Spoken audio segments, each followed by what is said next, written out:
There it is. Okay, so welcome to, I think, lecture number 12. It's hard to believe that we've lasted this long. I'm going to try to strike a little balance between working through the book in the order it was written, and picking out some really important and some more famous than others, but very famous parts, arguments, and ideas that the Rambam expresses later on. So what I decided to do is I'm going to continue for the first like 10-15 minutes. I'm going to continue where we left off and do a term so that we're working through the Rambam, because right now he's going through different Hebrew terms and their translations and how to interpret their meaning. And then after that, I'm going to fast forward to a topic that the Rambam discusses, and I'll tell you which topic I'm going to choose before I read it with you. So where we were up to last time was part 1, chapter 9, and if you recall, Rambam goes through various Hebrew terms and describes how they can mean different things in different contexts. And this is the basic building block for how Rambam is going to interpret many things in the Torah, and that's why this is important. That's why he starts the book like this. So the next term in 9 is the word Kisseh, right? The Hebrew word Kisseh, which literally translates, the best little translation is chair. So if you're in the in Pines, it's on page 34 in the first volume, and it starts a throne or a Kisseh. And I'm gonna read from the Hebrew, translate into English, my loose translation from the Kapach translation. So Iker Hanachaso, the primary translation of the word chair, Kisseh, is Hu Shem HaKisseh. It's the name of a chair. A chair is a Kisseh. Fine. In the old days, no one sat on chairs. The people that sat on chairs were people that were big leaders, big shots, sat on chairs. Your average person sat on a rock or a log or whatever he found to sit on. So therefore, the Vanasa Hakise Davar Matsui, the chair, became a word of reference to Hamora al Kabul, which are referred to the honor, a person's honor, because only an honorable person sat on a chair in the old days. So therefore, Misha Nasa Bishvilo V'Romuso V'Rumalaso. So the Kisseh came to mean something that was made for a person to signify his honor. Which is why the Mikdash, the temple, the sanctuary, was called Kisseh, when it's referred to Biglal Horaso, because the temple was meant to teach us Al Gedulas, the greatness of the one who is revealed there, the one who's V'Hishresh Naso V'Kro Alav, the one who his holy presence, his divine presence rests there. And therefore, Lekach Amar Kisseh Kavod Marom Merishon, that this is the throne of the honor of the great original creator. So Kisseh happens then now to be referred to a temple. For the same reason, Nikru Hashamayim Kisseh, the heavens are called a Kisseh, a chair. So because someone who looks at the heavens, thinks about the heavens, wonders about the grandness, the vastness, and the beauty of the heavens, will then he will then think about Al Gedulat Mamtziam. He'll think about the greatness of the one who brought those heavens into being, the one who makes the planets and the stars move in the ways that they move. Remember, in the Rambam's eyes, the heavens moved and the earth was stationary, right? So Umanhig Olam Hashafal B'Shefatuham, and that great grand creator of this incredible heaven also runs this world in his great goodness. Therefore, Amar Hashem Hashemayim Kisi, when God says the heavens are my throne, right? What does that mean? It doesn't mean that that's where God is. Although in people's minds we have this image, it's so ingrained in us to think God is in heaven. But so way too many people think that there's actually, like, God is up there. But obviously, Rambam is saying, no, God's not up there. We just call heavens the place of God, because when one contemplates the greatness and the vastness of heaven, one comes to recognize the greatness of God. So it's like, just like a chair tells you how great the person who's sitting in that chair, or a throne tells you how great the king is who's sitting in that throne. So and then the Rambam emphasizes this is what people that know the truth are going to tell you and explain, that not that there is actually a body, God forbid, of God, that God is somehow above that, as that this body of God is somewhere all the way up there. That's where he is. Because it has to be clear to you that God there is no body that is God. If there is no body that is God, how could he have a place? Similar to what we said when we translated the word place before. Every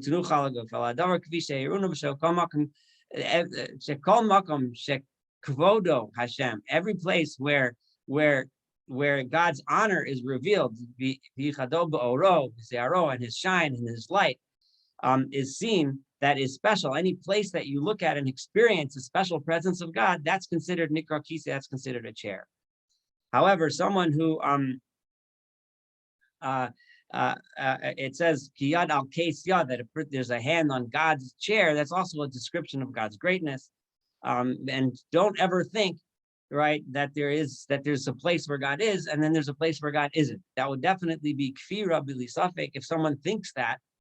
So the Rambam is saying here something, it's a very strong statement, that if you even think that there's a place where God is, then by definition, you're saying that there's another place where God isn't. And that's kfira, meaning that is heresy, right? So a person who thinks that heaven is God's place or the temple is God's place is a heretic. And that's a pretty strong statement. That's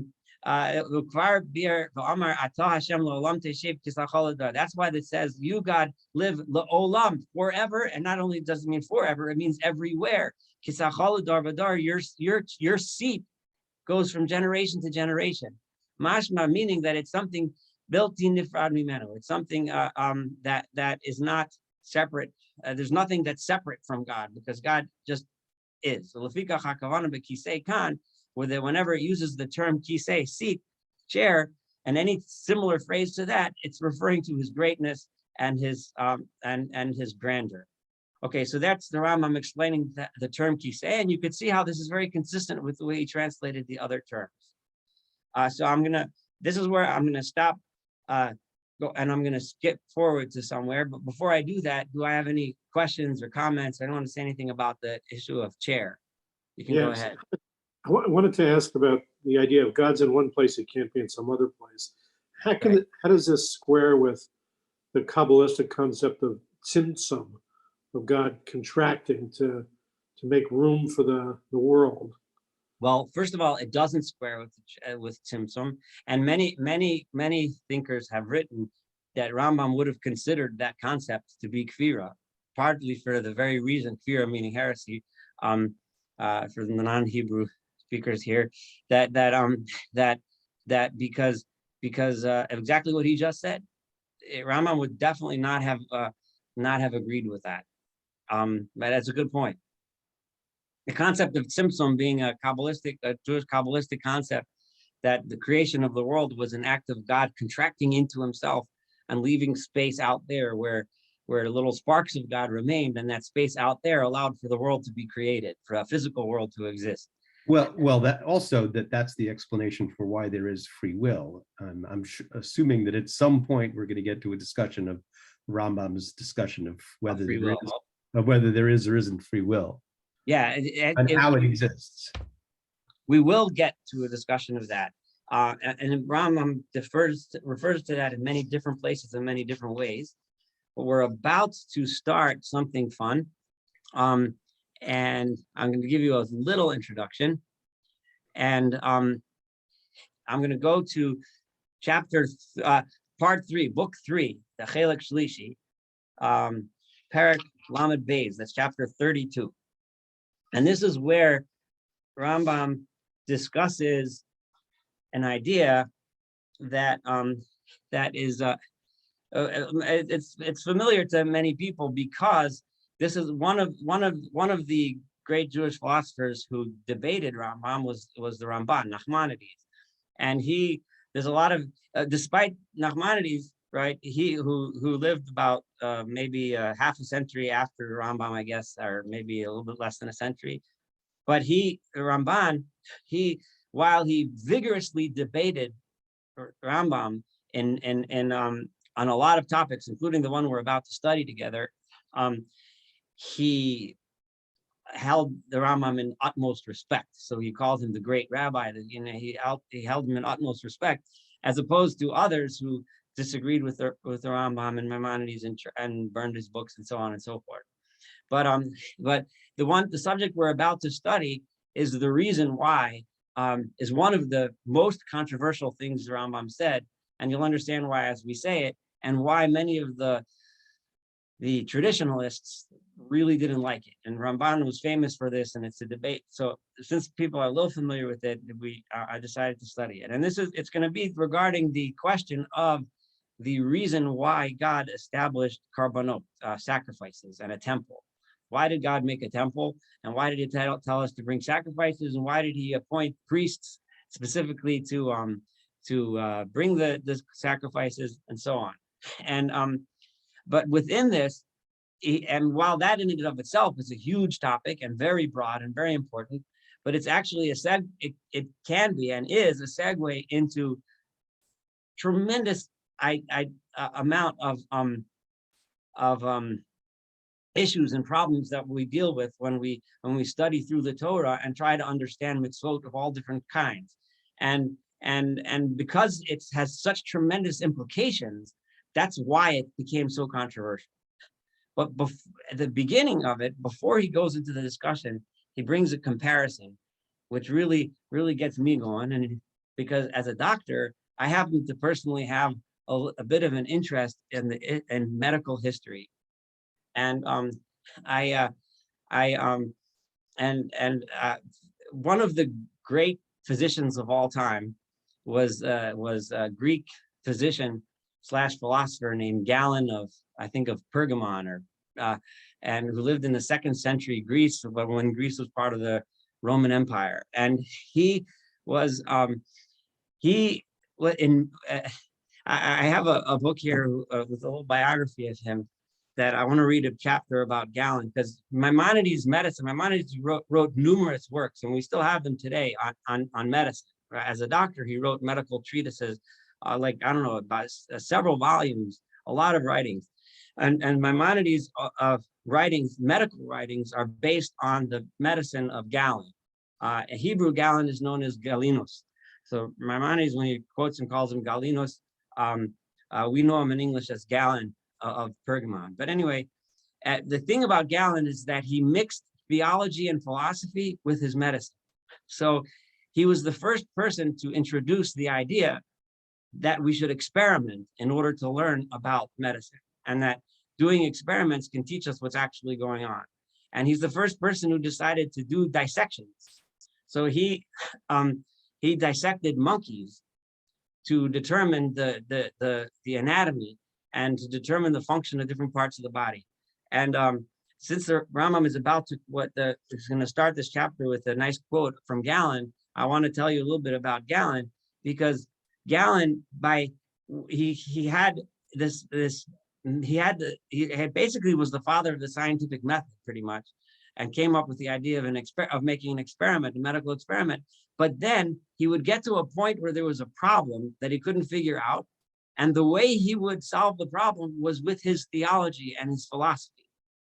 So that rather than when he came up with something that made no sense, so on the one hand, he advanced the science of medicine tremendously with his experiments, but on the other hand, he gave sometimes such faulty explanations for certain scientific phenomenon that set medicine back 1,000 years. It wasn't till Andreas Vesalius, in I think the 15th century in Italy, who finally said, we have to answer these questions without, scientifically, and was able to advance medicine beyond Galen. So anyway, Galen, I'm just going to read a paragraph from, this is a book by Sherwin Nuland, as a physician who wrote a lot about medical history. He says here, Galen's theology biology was made up of a series of contradictions, and so was his life. His career was one long exercise in inconsistency. His trust in a supernatural creator belied his unbiased contributions as a researcher. His often odious personal deportment, because he had a lot of affairs and all kinds of stuff, made a mockery of his self-proclaimed philosophic serenity. He was at once the originator of the experimental method in medical investigation and the obstructing force that inhibited its further development for a millennium and a half after his death. To him, we owe the origin of modern medicine's appreciation of anatomical accuracy as the foundation for the understanding of disease, and upon his abiding influence must be cast the onus of impeding research in anatomy until the 16th century.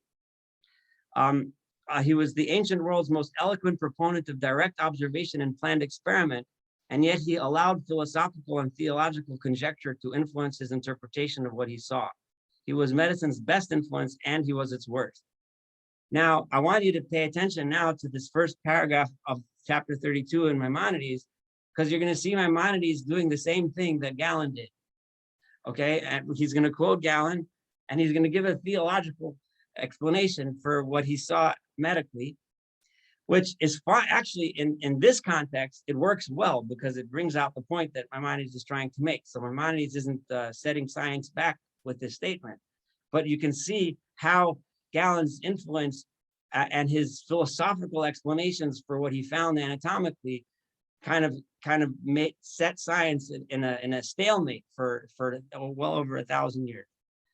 So here goes the Rambam, Perek 32. Again, I'm reading from the Hebrew, and I'm going to translate, and I'm reading from Kapach's Hebrew translation. If you think about God's creations, Kilomar, Hamasim Hativim, God's natural creations, you can see how clearly God's wisdom in his creations and how he created things on this world. And how the order of the movement of limbs and how the one limb being next to the other limb being next to the other, they're just juxtaposition next to each other is so important. So,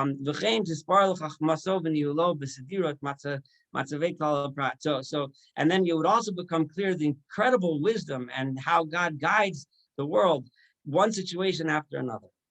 Let me give you an example, Maimonides says.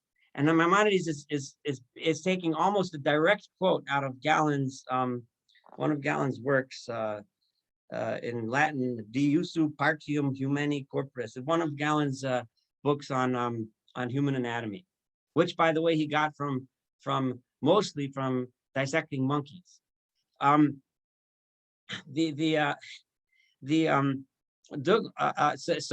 So the first and what Galen figured out, and this is something that no one knew until Galen came around, that the brain was attached to the spinal cord, which was attached to the nerves, which was attached to the muscles, right?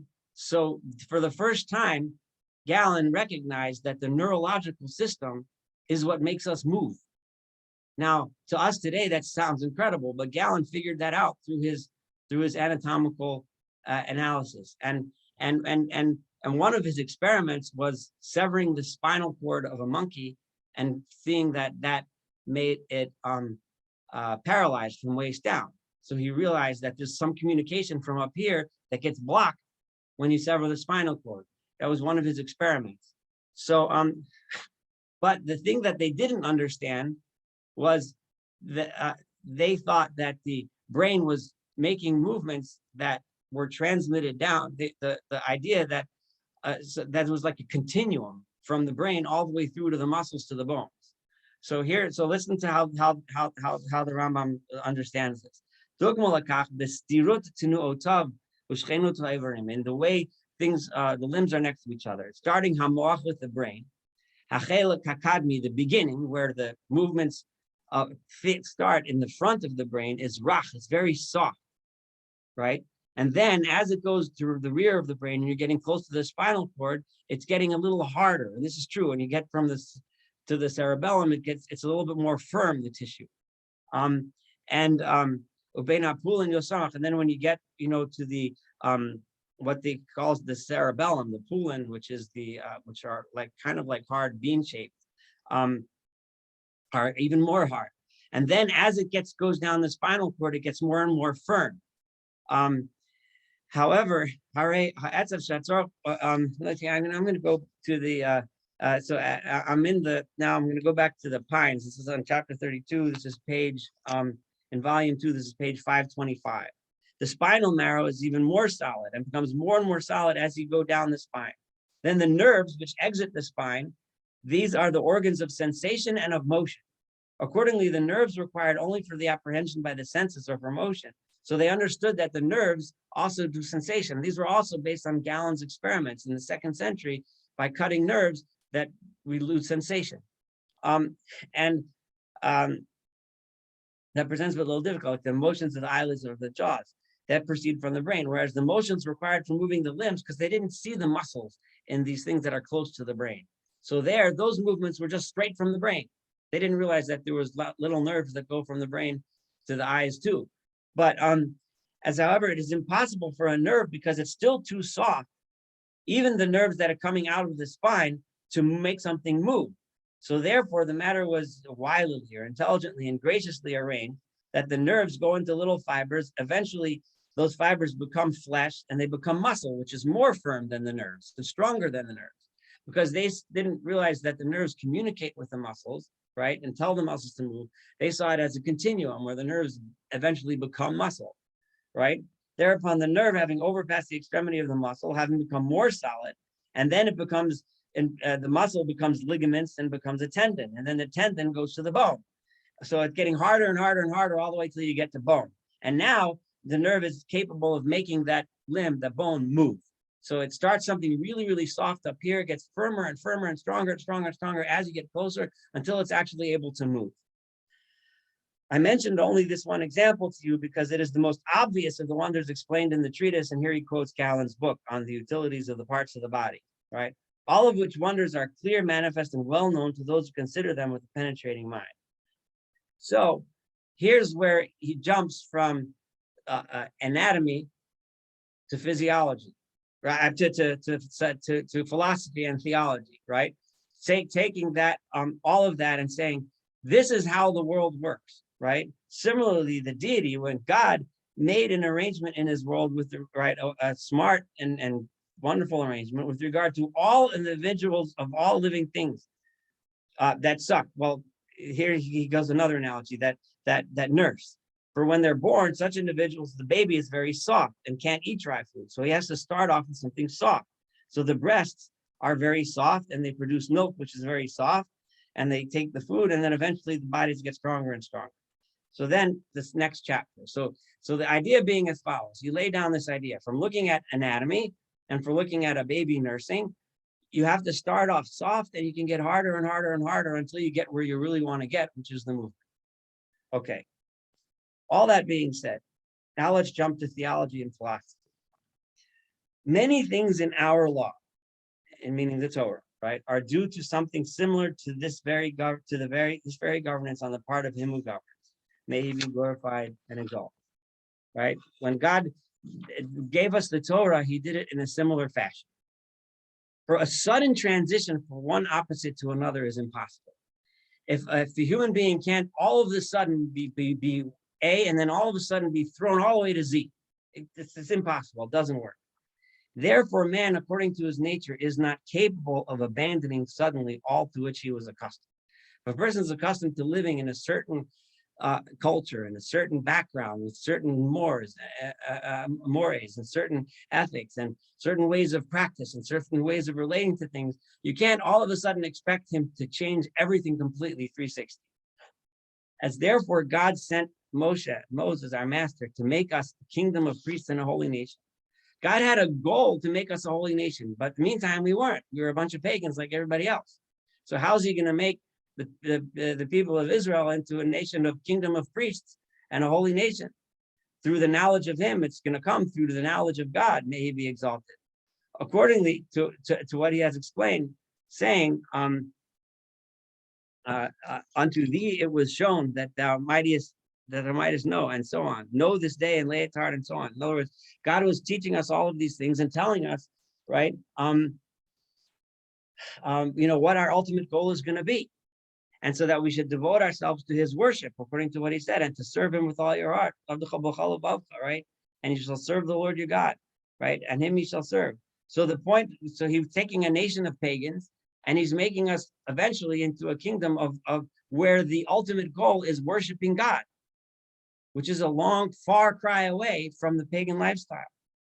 As at that time, the way of life generally accepted and customary in the whole world, and the universal service upon which we were brought up, right? The entire world and us ourselves consisted in offering various species of living beings. The way they worshiped was to take various living beings, animals, into the temples in which the images were set up, where they had images of the gods, in worshiping the latter, worshiping those images, and in burning incense before them.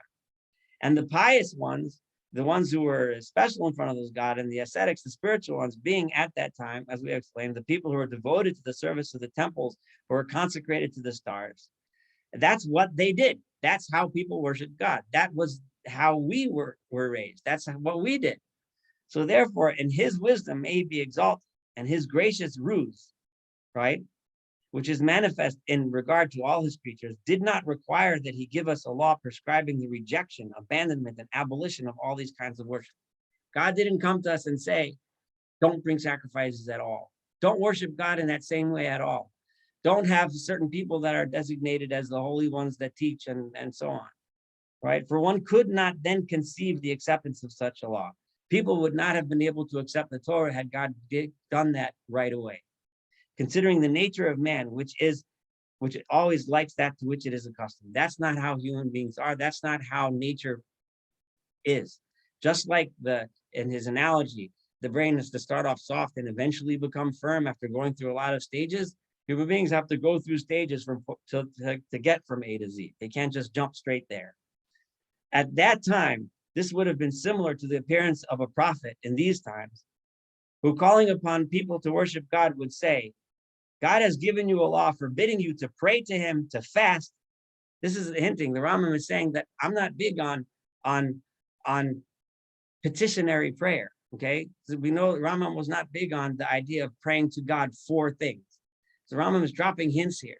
If a prophet were to come to you to say, and don't pray to God for help when you're sick.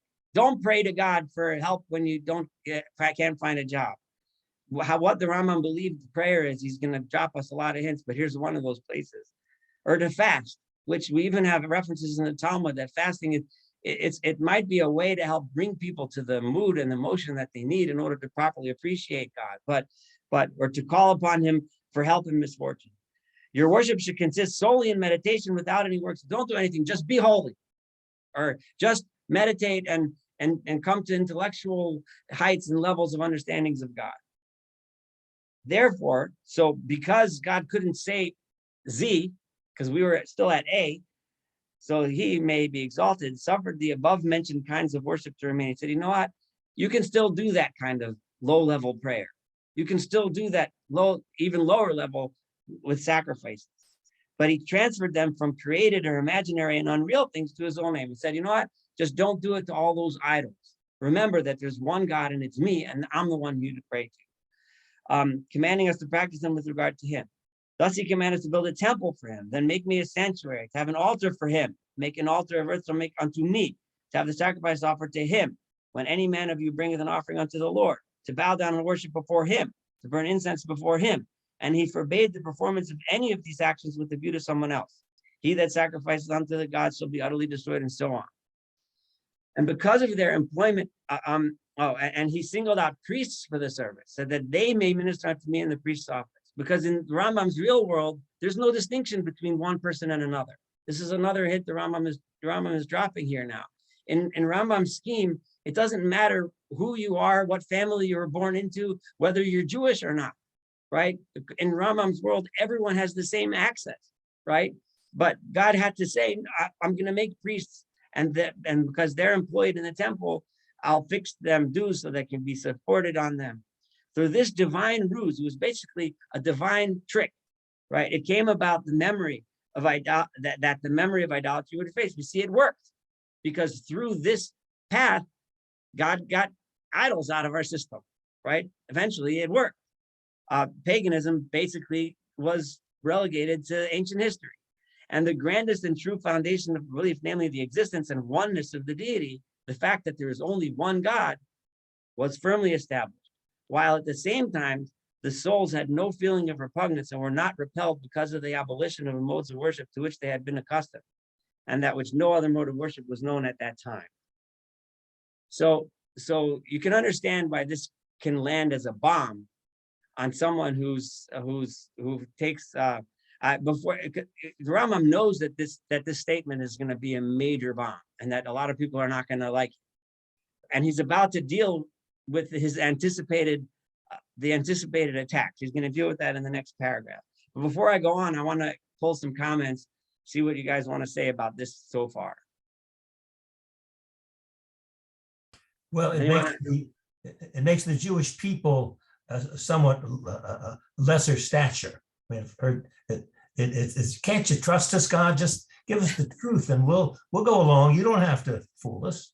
Yeah, that's excellent. Rambam is going to say that the next time. It's exactly what he's going to say. That why don't people are just going to? You're going to ask me. Rambam says, why couldn't he just fast forward, tell us the truth right away? But exactly, it makes us realize that we weren't so great back then. Yeah, but excellent, good point.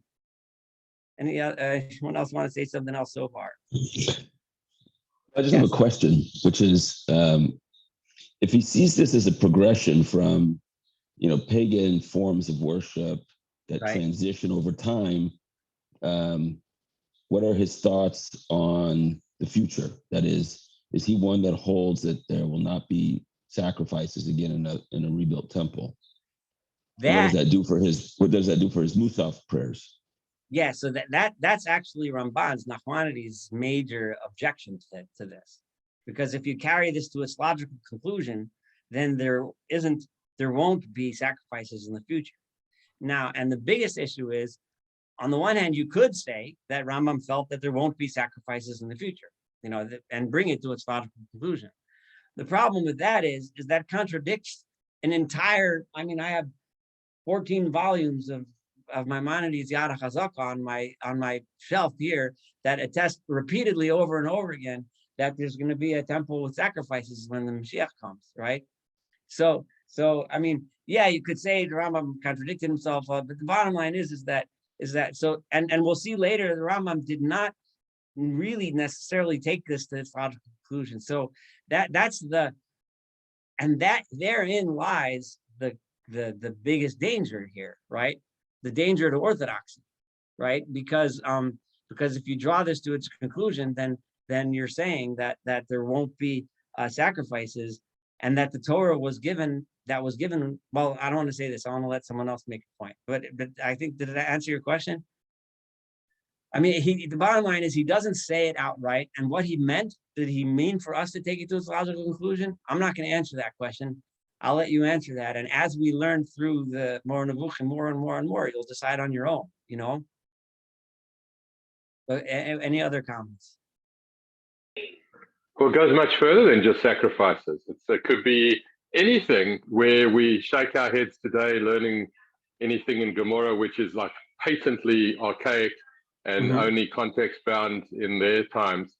You could take the same principle and logic and say, well, that too is clearly a concession to the local and the time-bound, practices. And today we're much more enlightened. So it's a very slippery slope across the board. Yeah, it's very much slippery slope, and Maimonides attacked the Rambam because of that.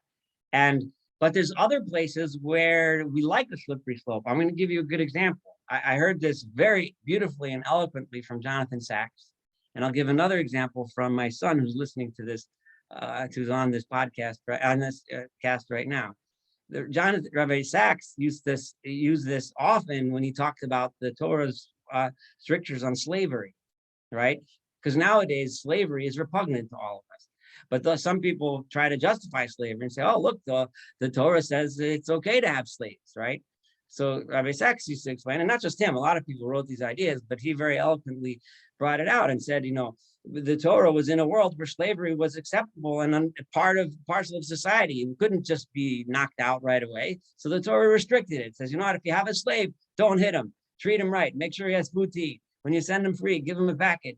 You can't enslave him forever, so on, to restrict the practice so that we should learn eventually to get to the point where we treat everyone with freedom. And then you start quoting the various verses throughout Tanakh that talk about the importance of freedom, and we like when Yirmiyahu told everyone to free their slaves, and we see other indicators of that.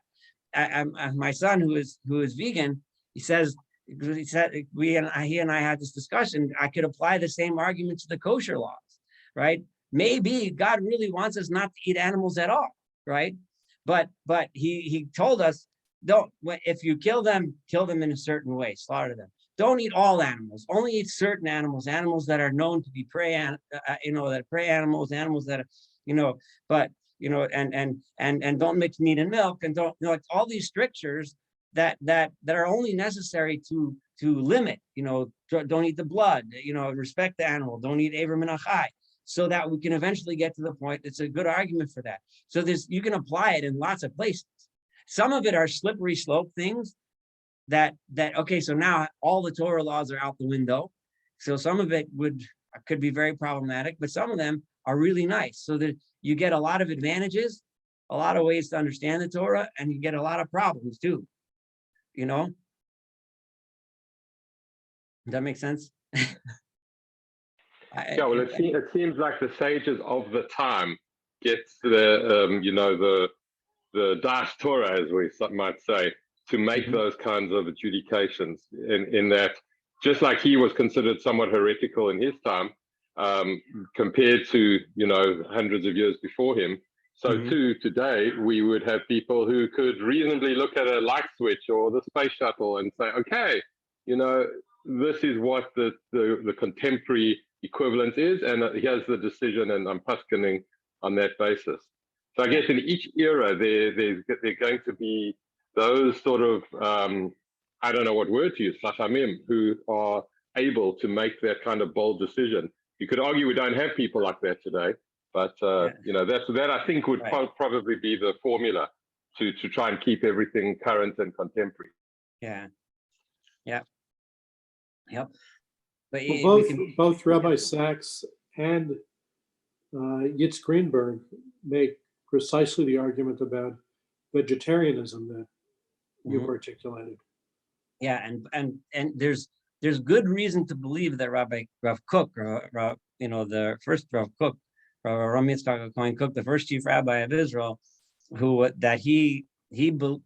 there's hints in his writing that he believed that the sacrifices that will be brought in the third temple are going to be vegetarian sacrifices. We do know that he himself, what? A number of years ago, I brought Rabbi Sachs to Beth Shalom as a scholar, and on Friday he had told us in advance that he would only eat fish and not meat. During dinner, he said that fish for him was transition, that he was hoping to get to the point where he didn't even eat fish. Yeah, there are many examples of rabbis in the that moved towards veganism, or actually were. One of the famous was one of Rabbi Kook's famous top students, who was known as the Nazir, David Cohen, who actually his son was my teacher in Israel. I learned for smicha under him, and he for rabbinic ordination. And he was a vegan. The Nazir Cohen, who's Rabbi Kook's student, who was a vegan, and also believed that in the future we were going to be vegan. So he also believed that the Torah was basically aiming in that direction, and that would be an extension of this Maimonidean philosophy, that the kosher rules were designed. Some people look at the kosher rules and say, see, the Torah says we can eat meat, but maybe the point of the Torah's rules were in order to wean us away from it. Maybe the reason why the Torah said you can't eat this animal, you can't, because you know what, to be honest, every time people try to explain by the way, this chapter here is in the context of all the chapters of the Rambam that talk about the reasons for the mitzvot, the reasons why the Torah said this and this and this. And this is what the Rambam's discussion of the reason for the karbanot. So in that context, the Rambam says this, which gives us more permission to go and try to apply the same reason to other mitzvot, like the kosher laws. The Rambam, who lived in a time when veganism, vegetarianism was just not a thing, right? didn't apply. He came up for other reasons for kosher, which we'll hopefully get to at one point. But none of those other reasons ever worked. You know, now people say, oh, you can't eat pigs because they're dirty, they wallow in the mud, they have various diseases. But you know what? Cows have diseases and sheep have diseases, and they all basically wander in the mud. You know, that's what animals do. So it's none of those reasons are real. None of them have withstood the test of time. But this reason works. I'm gonna, if someone else wants to say something, go ahead. Otherwise, I'll read the next paragraph and then we'll call it a night. If I do read the next paragraph, then we'll get the connection to Pesach, to Passover, which is coming up soon, and the Exodus. So the next chapter is, I know that I'm thinking about this. So here, it's interesting how Rambam is now talking to you and me. He's directing his words to you in singular. The Hebrew words here, and I assume the Arabic as well, he's talking to, I know, oh, you're jumping at me now, right? And this is what Jeffrey was saying before. And that I know that I'm thinking about this. At first, your soul will necessarily have a feeling of repugnance towards this notion and will feel aggrieved because of it. And you will ask me in your heart and say to me, how is it possible that none of the commandments, prohibitions, and the great actions, which are very precisely set forth and prescribed fixed seasons? I mean, God wrote page after page of laws and rules, when you bring this and when you bring that and how you bring this and where you bring that, etc., should be intended for its own sake, but for the sake of something else, as if this were some kind of a ruse invented for our benefit by God in order to achieve his first intention. What was there to, are you telling me that all of this was just a trick? What was there to prevent him, may he be exalted, from giving us a law in accordance with his first intention and from procuring us the capacity to accept it? So if God wanted us to accept it, and you're going to tell me what? We weren't capable of doing it as human beings? So make us capable, right? God made human beings. If he wants human beings to be capable of achieving the ultimate goal, then make us capable. Why did he say you have to go through all of this joke to get there? In this way, there would have been no need for the things you consider to be due to second intentions. He wouldn't have needed to do all this trickery stuff to get us there. Here then the reply to your question that will put an end to this sickness in your heart and reveal to you the true reality of that which have drawn your attention. This is a problem, Maimonides is saying, and the problem, the roots of this problem, and this is me talking for a moment, is in what you just said, that if he wanted us to be that way, why didn't he just make us that way? That's the answer. Therein lies the answer. The answer is God wants, he created a world so that we go through this process. That's how the world is. God is not changing the world around. He made this world this way, and he needs for us to live through the process of this world. So so that's the sickness that we have. He's not going to, so it is to the effect that the text of the Torah tells quite a similar story, namely in its dictum. And here we go to the story of the Exodus, where it says, God led them not by the way of the land of the Philistines, right? When they were running out of Egypt, right? He could have taken the short route. If you look at a map, you go to Egypt, you cut across the Mediterranean, you can get to Israel in no time. Instead, he had them wander through the Sinai desert for 40 years, right? So why didn't he take us the straight way? But God led the people about by the way of the wilderness of the Red Sea. Just as God perplexed them in anticipation of what their bodies were naturally incapable of bearing, why did he not take them directly to the promised land? Because he turned them away from the high road toward which they had been going toward another road, so that the first intention should be achieved. So did he, anticipation of what the soul is naturally incapable of receiving, prescribe the laws that we have mentioned so that the first intention should be achieved. That we had to go through the process of these laws in order to get there. Because for just as it is not in the nature of man, that after having been brought up in a slavish service, they were slaves in Egypt, occupied with clay, bricks, and similar things, that he should all of a sudden wash off the dirt of slavery from them and proceed immediately to fight against the children of Anak, in other words, Amalek. And so it is all, in other words, they can't immediately be free people. You can't immediately expect them to form a nation. People of a slave mentality can't suddenly defend themselves against enemies, can't suddenly establish a nation in a land. They have to go through a process. So it is also not his nature that after having been brought up in very many modes of worship and customary practices, which souls find so agreeable that they become, as it were, a primary notion, that he should abandon them all of a sudden. And just as the deity used a gracious ruse in causing them to wander perplexedly in the desert until their souls became courageous, it being well known that life in the desert and lack of comforts for the body necessarily develop courage. So now they'll be able to stand up for themselves, right? Whereas the opposite circumstances necessarily develop cowardice, that if everything is all cool and God just makes you capable so that you can just walk into the land and conquer it, and he makes you capable without you going through the process of learning those strengths and gaining that courage, right? Then you can't do that, right? He's not going to make us that way. We have to go through the process of becoming that way. And until, moreover, people were born who were not accustomed to humiliation and servitude, right, of slavery, that slave mentality, there had to be a generation of children born in freedom. All this having been brought about by Moses, our master, by means of the divine commandments. At the commandment of the Lord, they encamped. At the commandment of the Lord, they journeyed. At the commandment of the Lord, by the hand of Moses. It was with the guidance of God and God alone. That's true freedom. The guidance of God and God alone, not your slave master, not your overlord. So too did this group of laws derive from a divine grace. This was God doing us a favor, right? So that they should be left with the kinds of practices to which they were accustomed, so that those people can first get that notion out of their mind that there are other gods and focus and say, no, I don't bring sacrifices to this God, this God, this God, that God, depends on which day I want to get which favor, but only one God, there's only one place to go, so that he can finally learn that lesson, so that they should be left with the kind of practices to which they are accustomed, so that they consequently believe with constitutes the first attention should be validated in them, so that eventually they'll get to the notion of true monotheism. So that was the relationship to Pesach, the upcoming holiday. So I'm glad we got there. There's a lot more the Rambam says on this topic, but I'll stop here and I'll open the floor for questions, because we'll continue next time.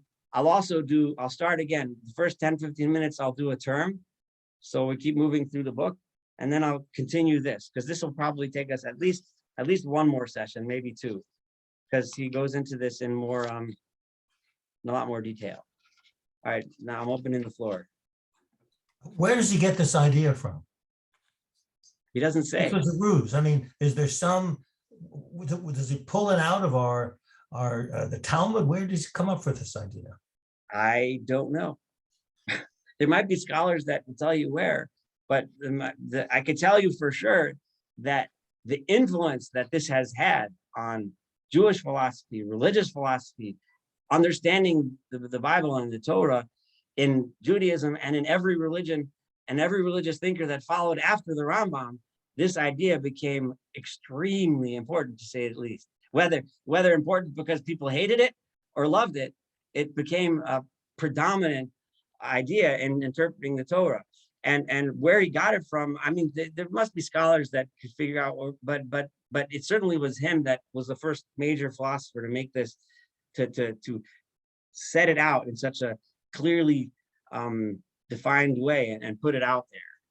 This is just one of the many examples of how influential the Rambam was in religious thought.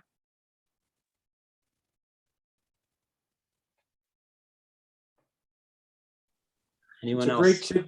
It's a great tidbit for the Seder. Thank you. Yeah, you're welcome. Yeah, thanks. Yeah, this is really important, and I would recommend that, and I'll send out the reference where the Maimonides, the Ramban, who attacks the Rambam on this idea, and it's in Vayikra, in the beginning of Leviticus, the Maimonides commentary. Maybe I'll try to remember to send out a link to the Ramban on Sefaria so people can read it. But and he goes into a totally different explanation of sacrifices. But who won the debate? I guess it depends who you ask. Well, I would like to just say that I've been in the belief for a very long time that God is not only in a building or a church, what you started with earlier, and that God is everywhere on earth with us all, even in the moments of our lowest points. He's still there with us, waiting on us to turn to Him at any moment. So that was a nice reassurance that it's not just me or the beliefs that I've grown up in that are based in that. That's pretty nice. And also I've spoken with you before about how I believe that true science honest, true science that's accurate actually backs up the beliefs that we have in God, and that true facts actually prove to God and point to the idea that there was an intelligent designer and that we were designed by something, not just by chance or by a random happening. So Yeah, well, I want to point out that when I mentioned that Galen's mistake was applying his theology to his anatomic science, I didn't mean that it's a mistake to say that there's a contradiction between science and theology. That's not what I meant to say at all. I was saying that that because when you're doing science, you have to look to, you have to look to your experiment to answer, you know what I mean? Rather sure, than, right. and I think you kind of also touched on that again later when you were saying that we don't just go from A to Z instantly. All things in life, all things related to life on Earth, from birth to death, and from conception of an idea or religion to the understanding of God's true will and design. You don't just get there all at once. So Yeah. again, sometimes the science is wrong, sometimes our understanding of God is wrong, but the idea is that when you really get the truth, when you really get to the facts of either one, they back each other up. They confirm the truth in each other. And that's something I've always believed, and the more that I study, the more that I reach out to learn more, the more that I'm reassured that that's correct. And it's pretty nice. Good. Thank you. Anyone else want to add, comment on what we learned tonight? If not, I will call it a night, and hopefully, so let me tell you, next week, Wednesday, I'll be on a plane on my way to the Holy Land, going to visit my son and spend Pesach there. So next Wednesday night and the following Wednesday, I won't be here. And so there's gonna be 2 weeks that I'm gone. And then the week after, we'll start up again. Okay? Nice. Look forward to seeing you again. All right, thank Be you. safe on your trip. Pesach. Thank you. Have a wonderful Pesach, everybody. Wonderful Thank page. you. Thanks.